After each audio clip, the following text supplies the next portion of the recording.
I've been using an iPhone for the past 3 years. I've been wanting to try something new for 2 weeks. So after some convincing, my cousin and I decided to swap phones for 2 weeks, and here you'll listen to me talk about my experience using this device. Introducing the Samsung Galaxy S6. From this switch, would I recommend using it in 2017? Let's find out.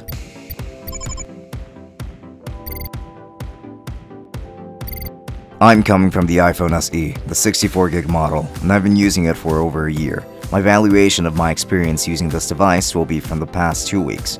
As you will be able to tell, this phone has been worn down and dropped a lot by its owner, so you'll see the scuffs and marks as I've owned it for a bit over 2 years. Nonetheless, I will be treating this as a formal review. With enough rambling, let's get started. The exterior design consists of glass for the majority of the build and aluminum around the corners. Holding it is very easy and comfortable, offering very grippy borders.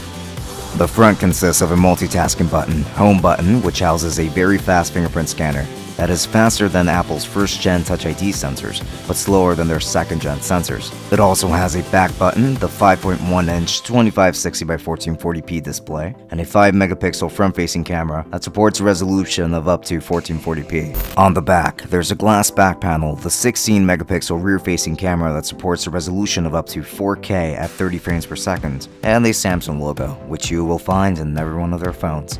On the left, there is a volume rocker, while on the right there's a lock button, followed by the bottom, which features a micro USB port and its speaker. This phone features a very beautiful and saturated 2560x1440p Super AMOLED display that offers a very nice content consumption experience. Also keeping in mind how sharp even the icons look, this display definitely looks beautiful in 2017 and hasn't really aged much. Now, the display is very nice and all, but how does the camera perform? In simple words, it performs beautifully. The front-facing camera allows you to take pretty high-resolution pictures and video. It can look a little soft, but it definitely offers very gorgeous colors, though saturated, but I personally do prefer the more saturated look. The rear-facing camera, however, is where this phone really gets to shine. Colors aren't as saturated, at least if you don't want them to be, since you're able to adjust things like white balance and control the color of the image with simple presets. Very handy for sure. 4K video, even just an 80p video, look very sharp and captures a lot of detail. The speakers are unexceptional. I don't really have an audio sample, unfortunately, but it's very quiet. It's good enough for personal use in a quiet room, but that's about it. This phone features an Exynos 7420, which is an octa-core CPU, 3 gigs of RAM, and 32 gigs of storage for the base model. You can get up to 128 gigs of storage. No microSD expansion though. Now here I'd like to put this phone to the test with Mortal Kombat X. It performed very well, actually even felt like it performed a bit better than my iPhone SE. Animations and movements were very smooth. I experienced no stuttering or hiccups while gaming. The Mortal Kombat X test delivered great results, but how does it perform in Geekbench? Well, after waiting a few minutes, I got my results. This phone scored 1420 in single-threaded performance and 4197 in multi-threaded. Performance is pretty solid, that's for sure. Performance and intense applications aside, how does it perform in normal tasks? Very well is the answer to that. Swiping through the menu was pretty smooth. Doing things like texting or browsing the web was very easy to do.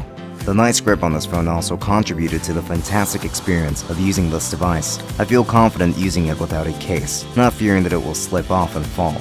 The fact that wireless charging is an option for this phone is great. Battery life is okay, definitely not the best. I got around 3.5 hours of screen on time, but this phone with minimal use can be stretched to last much longer. I would like to see how Samsung has made improvements to their flagship from 2015 all the way to 2017, though that's something to take a look at when I review the Galaxy S8 shortly. You should probably subscribe for that. Now, such a great phone unfortunately cannot come without its issues. The speaker is pretty quiet and it will do for personal use in a quiet room, but that is something that still hasn't gotten fixed in newer models. The lack of microSD expansion is unfortunate, though for my use, 32 gigs is enough. Micro USB is not very durable and flops very easily. It would have been nice to see USB-C this time around. And lastly, there's the battery life. It's not great under moderate use.